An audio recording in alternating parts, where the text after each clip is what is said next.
Hey guys, welcome to another episode of Borderless. I have a very good friend of mine here today. We used to work together at the Couch Restaurant. Yeah. Welcome to the show, Michael. Thanks for having me, Mike. No problem. How's your day been?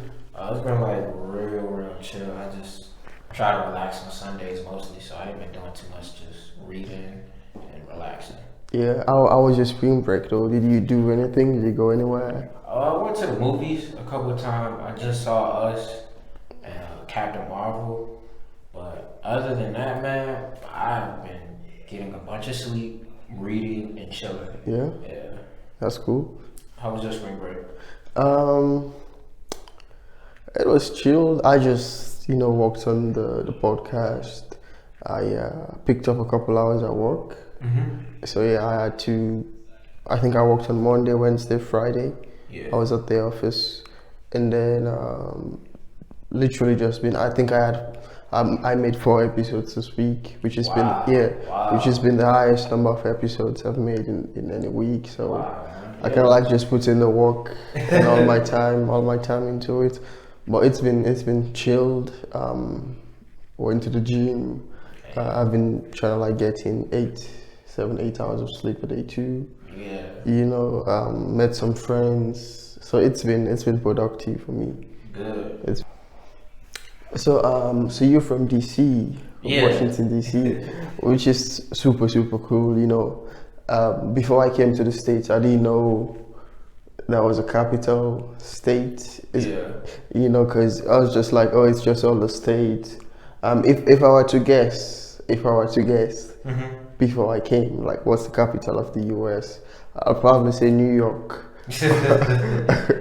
or Los Angeles, because those are the two most, Yeah. popular places I know, and a lot of people outside know. But Washington D.C. wasn't something I ever thought about. So what is it like, just just growing up in the capital of the United States? Yeah. Well, growing up, I didn't even know I was living in the capital of the United States because the environment that I was in was if you had to guess what the capital was like, it would be the complete opposite of it. So I grew up seeing a lot of poverty, homelessness, violence. The DC is very different than what a lot of people see. So it didn't really hit me or the significance of like where I was from until I came out to OU and I told people where I was from, and their reaction was much different than what I would have thought. And so I didn't really appreciate the fact that while I was in the center of American politics my whole life, and I kind of went back, like after my freshman year, I went back with kind of like a new approach or perspective. Yeah. And so, because growing up there, like the tourists and all that, like the Capitol, the White House, the Lincoln Memorial, all that, I scoffed at it because it was so commonplace. Like driving around the city, It's nothing special for Yeah. you, because I see this every day. Yeah, it didn't hit the fact like, yo, man, big major time government decisions that affect the rest of the country happen 10, 15 minutes down the road from where I stay at. So, yeah. I know DC has a lot of monumental sites to see, things to do. So I'm guessing a lot of tourists just are always there. Yeah. Does this happen like throughout the year, or is it like a specific time where there's a lot of people? And how do locals, like residents of DC, how do they see? Well, the tourism in DC is always constant. It definitely picks up kind of around like the spring and summer times when like it's much warmer.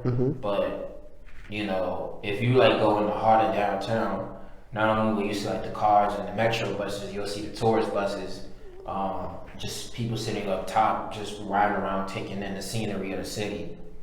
So, and like the native Washingtonians, like we just accept it for what it is, like they're tourists, and we know that fact that they're not really getting a real tour of the city. They're just there for kind of like the federal landmarks Yeah, and yeah, yeah. figures. But if you really want to get a good tour of the city, you know, go outside of Federal Triangle and go like down Georgia Avenue, or go to places like H Street or U Street. Even go down Anacostia. I mean, Anacostia like gets a bad rap amongst the city, but there's a federal the chair. Like there's that's a one landmark that's in Anacostia neighborhood in the southeast. You have Frederick Douglass' house.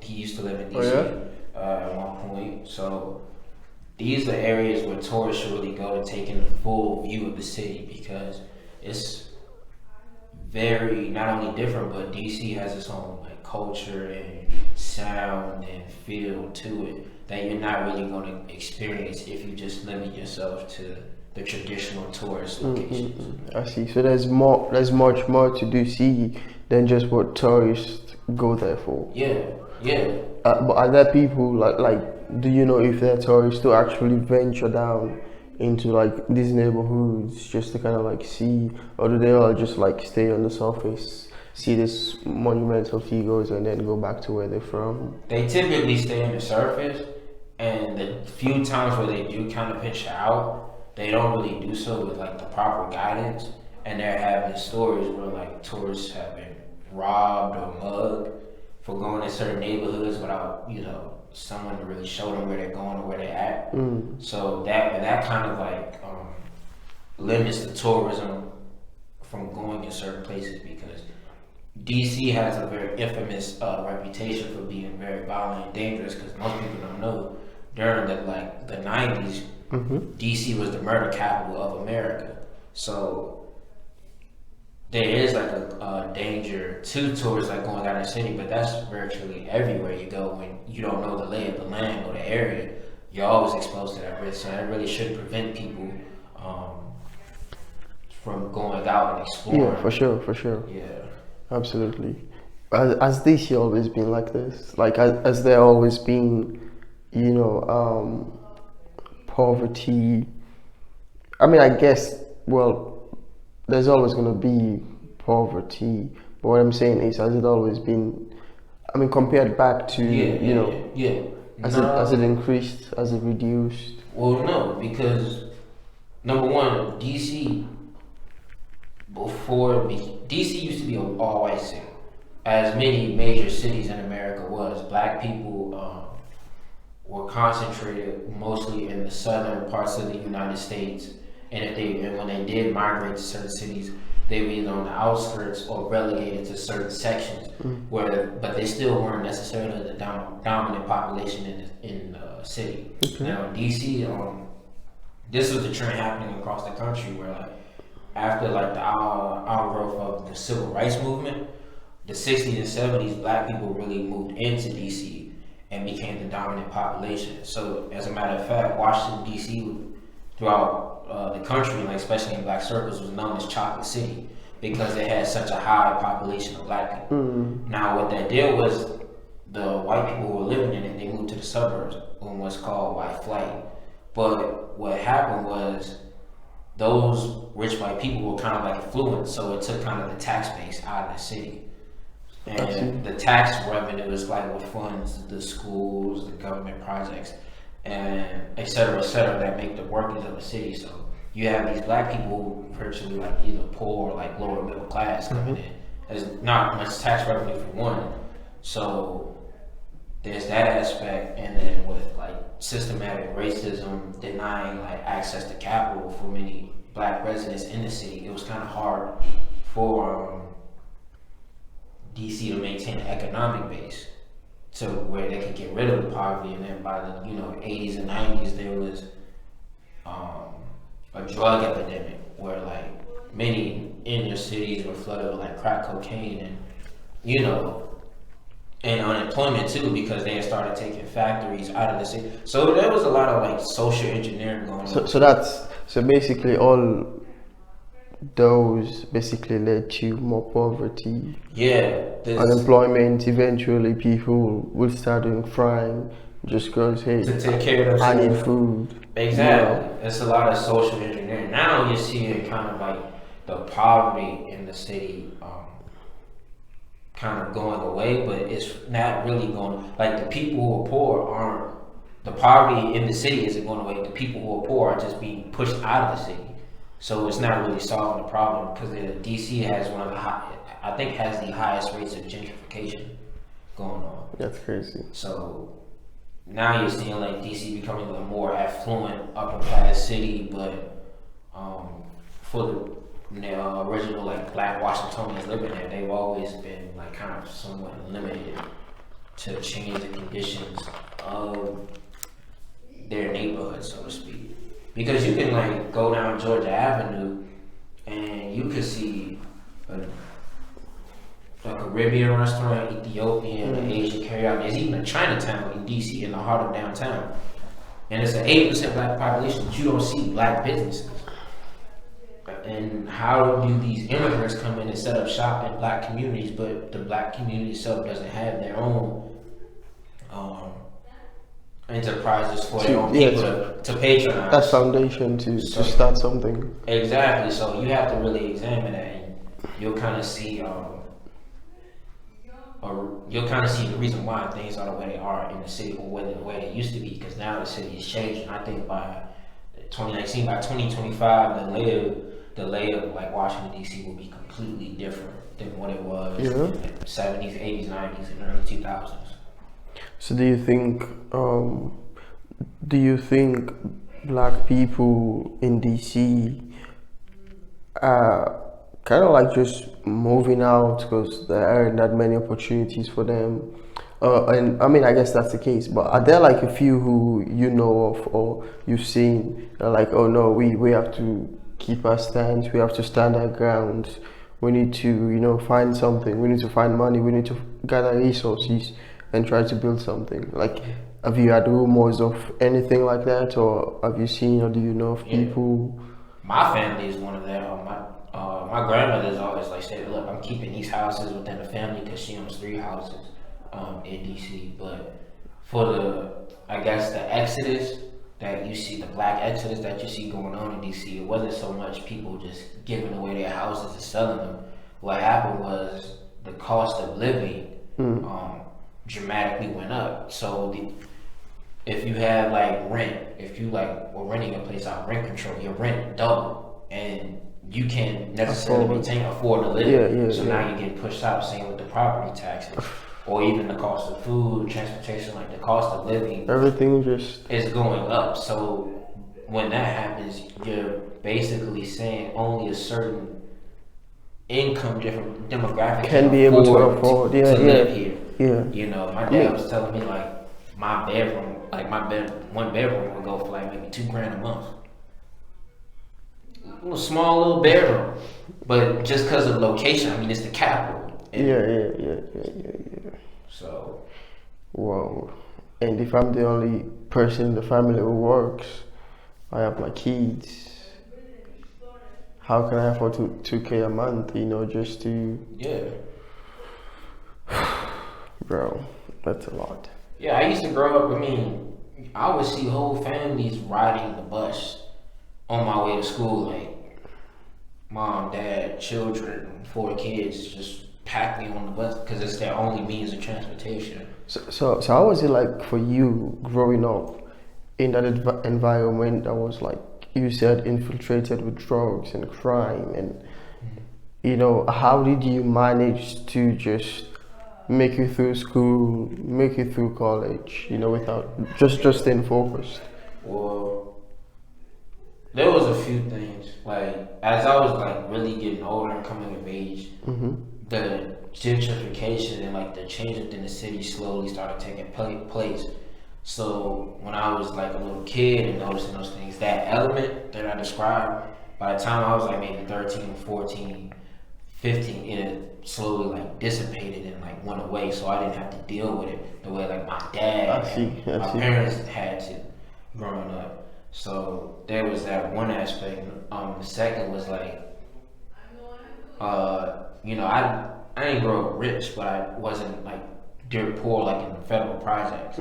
So my needs, so like I wasn't struggling or starving to where I had to make choices where I would have to risk like my life for freedom Mm-hmm. just so I can take care of myself and survive. Mm-hmm. And then, you know, three, like me being like the school I went to and the decisions I made, it kind of gave me more options to choose from. Absolutely, So where absolutely. like I could, like I graduated like going like and got a like good offer to come to school. You know, I didn't have like, it wasn't just, oh, I graduated high school and now I have nothing. So it's either get this dead end job Yeah, or yeah. take to the streets. So Did you have friends who were trapped in that cycle though? yeah, I had a lot, and I had a few friends actually. My good friend Anton was an example of one. Um, we were like real close. We went to middle school. He taught me how to ride a bike and everything. But not only was like he didn't grow up poor, but like his home demographic was different. So like I grew up with my dad. I've been living with my dad since I was like 14, which for young black men is a big impact on like the trajectory of their life course, because you know your dad provides like that Yeah, that direction figure, yeah. and discipline. My boy Ant, like we would come home, like he never knew if his dad was gonna be home or not, because he was always like in and out of jail. And I think he got locked up for, when we went to high school, I think his dad got locked up for maybe a couple years, or I'm not sure, but I just remember him telling me like he was locked up again. I'm like, that had an effect because eventually like he started getting involved in the streets, and Yeah. you know, he didn't really like go out of the side of the city. I mean, just mentally, first of all, knowing that your dad has been locked up is a lot. Yeah. That's one. And then just the absence of your dad, whether he's locked up or not, but just that absence of that father figure is another thing, you know, like, Yeah. it's tough. It's tough. It's really tough. And when I came to the States, that's when I knew it was a thing, you know, for like black dads, for like most black dads to not be around because the system just traps you, you know, and you just end up in jail or you end up dead. Yeah. Yeah. You know, and it's really, really sad because people like Anton, that's you know of Anton, but there are like hundreds and thousands of Antons. Yeah, you know. he's working now, but that, yeah, it's just, I just look at like, yeah, my own upbringing and I compare it to like other peers of mine, and it's like it was different, and I didn't have that much more than them, but I had a few different key things that played a significant part into, you know, where I am at today. Absolutely, absolutely. Well, I'm so glad you're here. You know. So we, I think we met 4 years ago. Yeah. We were working in the CAF. Yeah. This was back when we were both up front, for like you were on the other side of the calf, right? Or was you in district? I was in a dish room. Jesus Christ. I used to work in a dish room. I think I worked in the dish room for 1 year. Yeah. And then I told them, you guys have to move me or else I'll find a new job, you know, because the dish room was just crazy. You were the last person to leave every single shift. The calf closes at 8:45. It closed at 8. 8. Yeah. The people up front leave at 9. 30. Yeah. The dish room, you leave at 10. Yeah. So yeah, I used to like just go home late.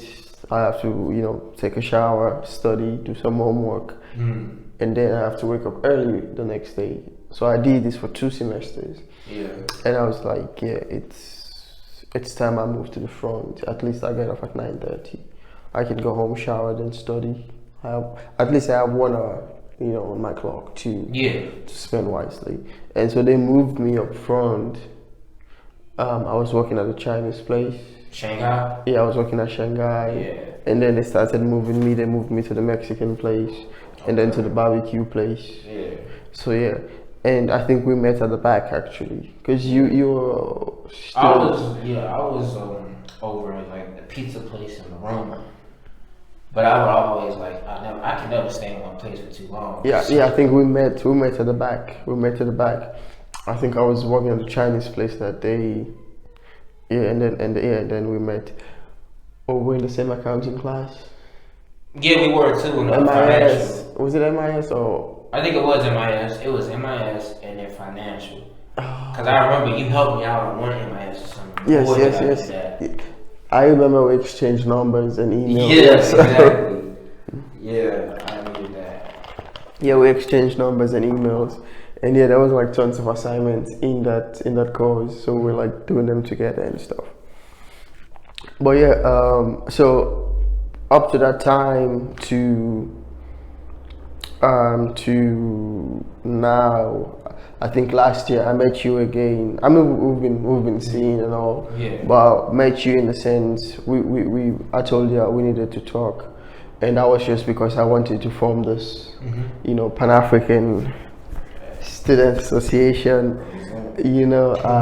which basically my whole idea was there's this gap between Africans and African Americans, and I felt like it's unnecessary, and it's something that isn't addressed like ever, at least in the OU community, and I felt like if we just come together as a community, as Black people, there's so much we could do. There's so much voice to just put out there. There's so much impact we could make if the Africans and the African Americans just come together. And I spoke to you about that, and you were like, yeah, I'm down for it. And we've been doing this for 2 semesters now. We've organized events, and we've had documentaries, screenings. We've had we're planning on having a barbecue once the weather behaves. Yeah, it's slowly starting to now. Yes, it is. So what for you when I came up to you and say, hey, like we need to do this Pan African Students Association,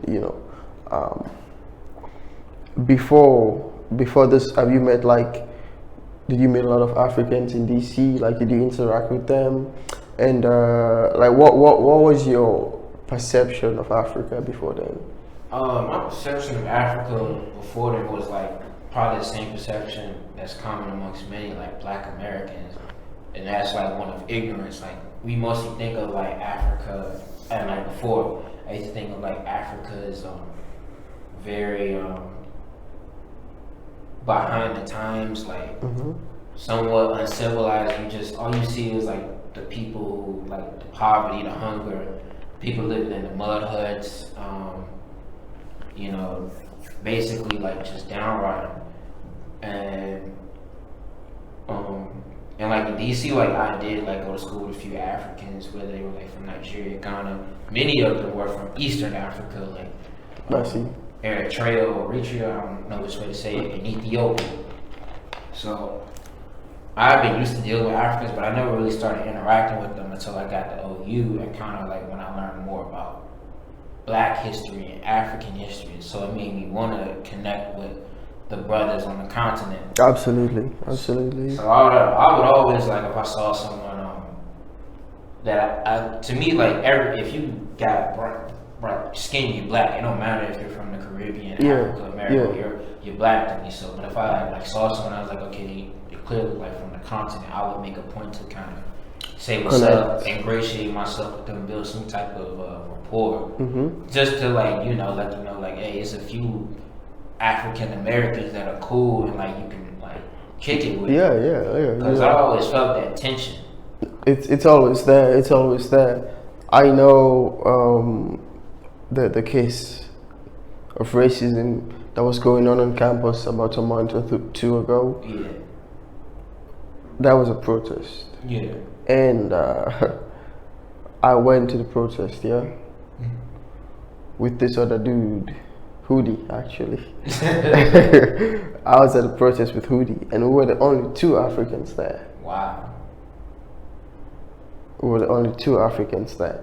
And I had one of the African American girls say, oh, the Africans are here.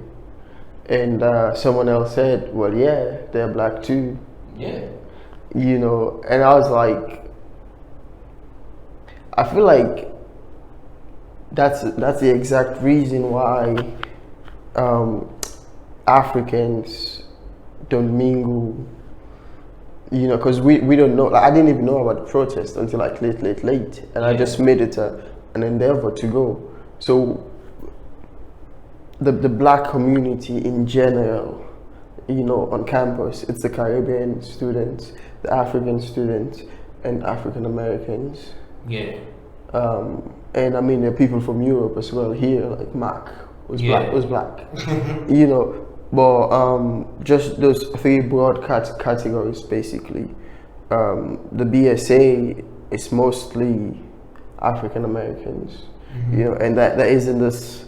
It's so hard for me to just go to those meetings, you know, because I don't feel like I belong. I don't feel like I connect. No one invites me. There isn't this platform where Africans and African Americans can like just meet. Yeah. And actually talk and say, hey, you know, come to the BSA meetings. All I see is just emails. And I go there, I just sit down. Usually I have no one to talk to, you know. So that's the whole point. That's the whole idea why I said, you know what, maybe we need a Pan-African Students Association to bridge the gap between Africans and African Americans. And the whole point was to take one African American, pair them up, so they can get to know each other more. And in that case, the African can always invite the African American to an African Students Association meeting, and then the African American can always invite the same to the Black Students Association, because we need a bigger community. We need a bigger voice. And that's the only way we make a bigger impact. You know, Africans can work alone to make an impact, but if we have you guys backing us up, you know, it definitely will be much bigger and more impactful. And it goes the other way. You guys can definitely make an impact, but if we're there to support, we're there to help out. You know, and just to exchange cultures, just to meet people, you know, cut down on the line of ignorance. I know when a lot of Africans come here, just like you said, they tell them or they tell us not to interact with African Americans, like, because African Americans do drugs, you know, they sell cocaine, you know, they have guns, they have alcohol, stay away from them, you know, if you don't want to end up in jail. You know, I mean, you're witness to that. There was a meeting we had once where people were coming up with the things they told them before they left home. On what not to do with African Americans, why you shouldn't associate yourself. And the media does a good job too in just trying to like infiltrate the minds of Africans, or immigrants in general, or just people outside the US on how African Americans are. Exactly. It's propaganda on both sides of the coin. It's propaganda on both sides of it. You know, we're taught to think of the Africans on the continent a certain way, and then the continental Africans are taught to think of like the Black Americans of a certain way. So it's like when we're finally brought together, like we don't even have a desire to kind of interact and get to know one another because of like misconceptions that have been put onto us. Exactly. You know, and we just kind of like stay with these, you know, things that have been implanted on our minds. We don't want to venture out and see if it's true. I come to you and say, hey, you know, Africans are backward people. They don't know how to use the computer. They don't know how to do this. They don't know how to do that. And for you, you're like, oh, really? I'm like, yeah, you know. And that's it. That's your reality now of Africans. You know, you never want to go out, talk to them, or ask, hey, do you know how to, you know, you don't want to find things out for yourself. And that's one of the issues with a lot of African Americans. We have all these preconceived notions of how people are, but we never want to venture out to actually see the truth for ourselves. You know, and that's one of the reasons again why I feel like this Pan-African Students Association is going to be so important in just bridging that gap, you know, to brush away the stereotypes, Yeah. Like living that I've been living in these two communities for such a long time. Yeah. Yeah. And like I said, it's much needed. It's always been on my mind to build an organization like this for like Black community, because it's okay for Black Student Association, like for the Black Americans to have their own thing, and the African Student Association with the ASA to have their own thing, and even the Caribbean students to have their own thing. But if there's like no common bridge to link all three of these groups together, then it's kind of like hindering us, because you know, racism affects all of us, no matter which nationality or geopolitical place you come Absolutely. There has to be a bridge to connect all various Pan-African groups. That's why I chose the name Pan-African, because Pan means across, Africa means Africa, so it just means across all Africans, all throughout the diaspora. Absolutely. Earlier you said you started to, you went to school with Africans and you started to learn more about Black history. Yeah. And that's something I noticed about you. You read a lot of books. And you're so focused on your self-improvement, making yourself a better person every day. We met in the gym a couple of times. Yeah. So you always so focused. Have you always been like that, or was that something that developed? It kind of developed. It started with like me kind of just learning about Black history. Like at 16, I saw perhaps the greatest Black history documentary ever, Hidden Colors, and it kind of opened my eyes and made me actually conceive of things that I could not even imagine before, like Black people being in America before Columbus, or the African civilizations that were built during antiquity. So it kind of started there, and then like it's like how do I want to say this? I don't want to compare it to like a drug reference, but like after the first hit, you become an addict. Let's just say I became an addict for knowledge. So I wanted to know everything about everything. So it led me to like want to start reading more about whether it was success or business, relationships, Black history. I just wanted to know everything because it's all related. Knowledge is like all related, and it just kind of went from there to like from me learning about it to me then implementing it and practicing it in my life. So I started lifting weights. I started eating better. I started practicing meditation, or just trying to watch my thoughts. It's just like once you know better, you start doing better. Absolutely. So it just translated. So like the knowledge that I learned, it just translated to me trying to do better in every facet of my life. Like I picked up poetry so I could like learn how to be like more creative, or just little things to kind of just better myself. And even like none of the stuff I did, but like the stuff I stopped doing. So I stopped hanging with certain people. Is like I realized they were making me slack off in what I was trying to do. I stopped thinking certain ways. I stopped watching certain images on TV. Like I just became very careful of what I was doing, because I was trying to, I guess, cultivate myself into being like to my fullest potential. Absolutely. That's amazing. I mean, people should always be able to, should always be open to challenging themselves to be better people. And it's tough. It's easy to start, but as you go along, you start losing a lot of motivation.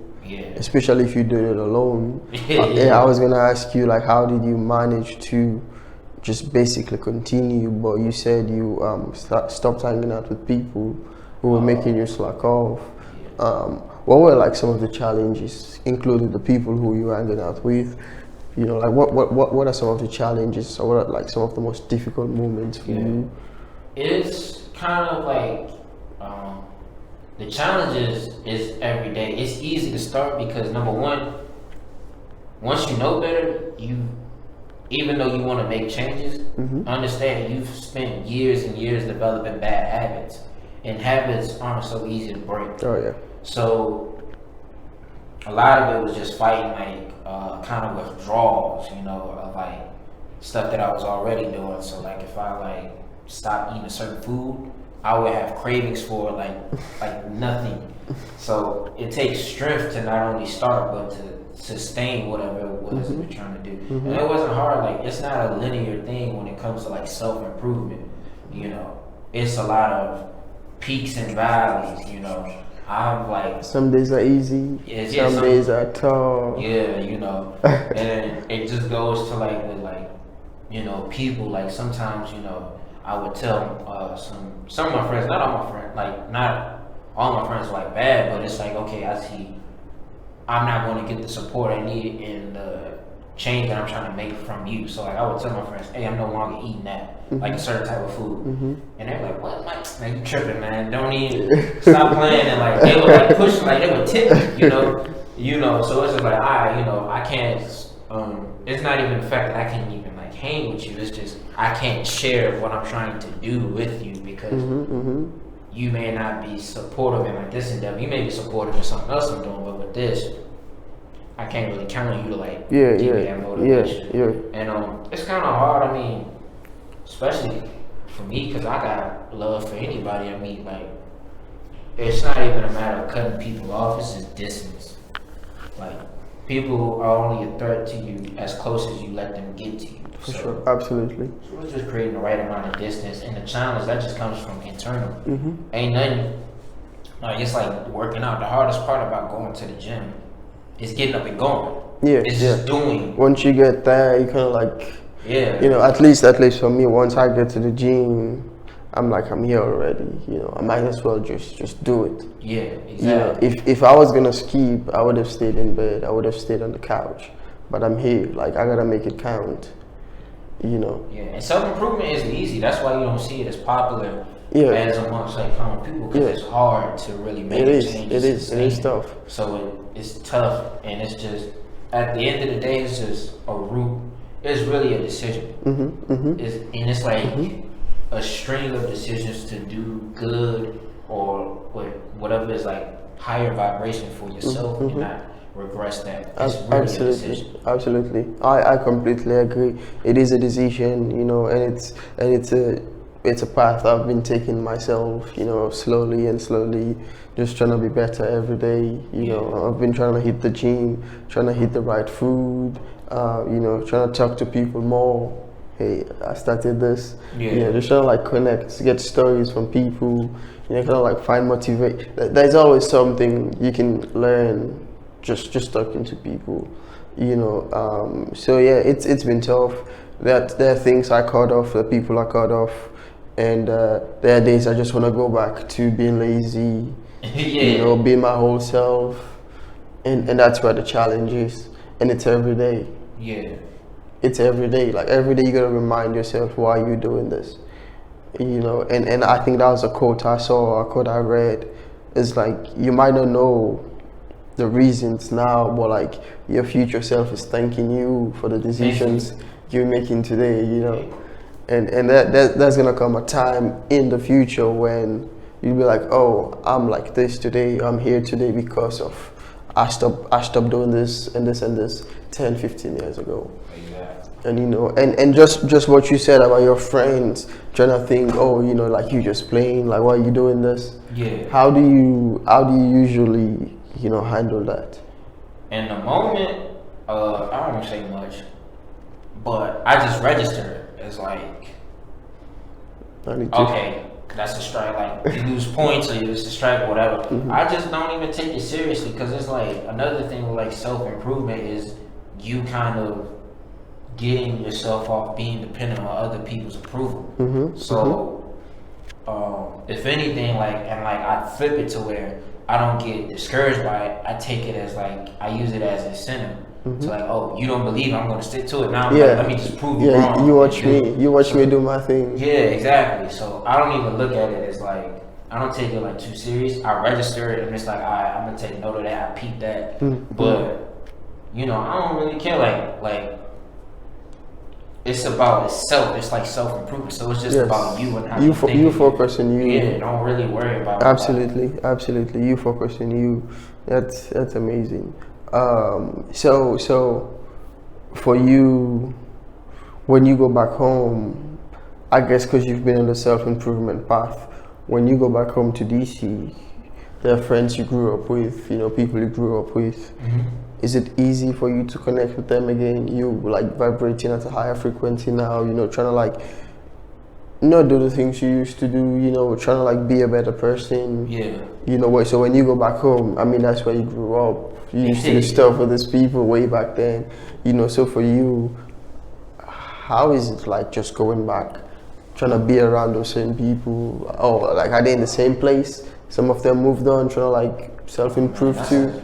That's a challenge like no other, and it's one that I've been like strategizing on how to conquer, like when I go back. The big thing is like when it comes to friends and people you associate with, it's like what you said earlier, they have to be on the same frequency or mentality as you. So it's very simple. If our goals or like our way of thinking or our ideologies don't really align or complement to a certain level, I have to distance myself from you. It ain't that like I don't have love for you no more, like we're not friends, but because we're like not on the same page, you will be a hindrance to what I'm trying to do and what I'm trying to accomplish. Not saying you're a bad person, but we're just not complementary or compatible at this given moment. Sometimes you outgrow people. No, like, yeah. I'm like the homies I have like in high school, like I'm a different person since going to college. You're a different person since you gone to college, whatever you trying to do. So you're always changing, and you should be always changing. So it's just if we not like I said on the same page, man, I gotta charge you to the game. For sure. Ain't nothing wrong with it. I mean that's life. For sure. Do you oh, what was I gonna ask? The question skipped me. I was gonna say, good. So when you go home, and just like you said, if you're not vibrating on the same level, then you feel like it's an hindrance to you moving on, you improving yourself. Has there ever been a case where you want to like help someone be on the same level as you, and like they didn't follow, or has there ever been a case just where like you're talking to someone and you're like, hey man, like we need to stop doing this, we need to start working out, challenge yourself? Like, has there ever been cases of you like trying to like get people to challenge themselves, and like what has been the response? In freshman year, it was a running joke with like me and like my good friends that I was like a conspiracy theorist, but it wasn't like I was just like I had like just became conscious. Like that's the thing when like you first like gain some type of like knowledge or enlightenment, you want to spread it. Yeah. So I would tell people like how the system is set up against black people. I would say like, man, they ain't teaching us this because they don't want us to reach this type of consciousness, because if we reach this type of consciousness, we be doing like this type of activism. And they be like, look, like you this is like too much, this seems far-fetched, like I can't really I tell them what you on? I'm like look man, don't eat that, that's poisonous or some shit. Like look man, it tastes too good, don't like, so it's like you always have that, and like you always do. I mean, I ain't gonna change because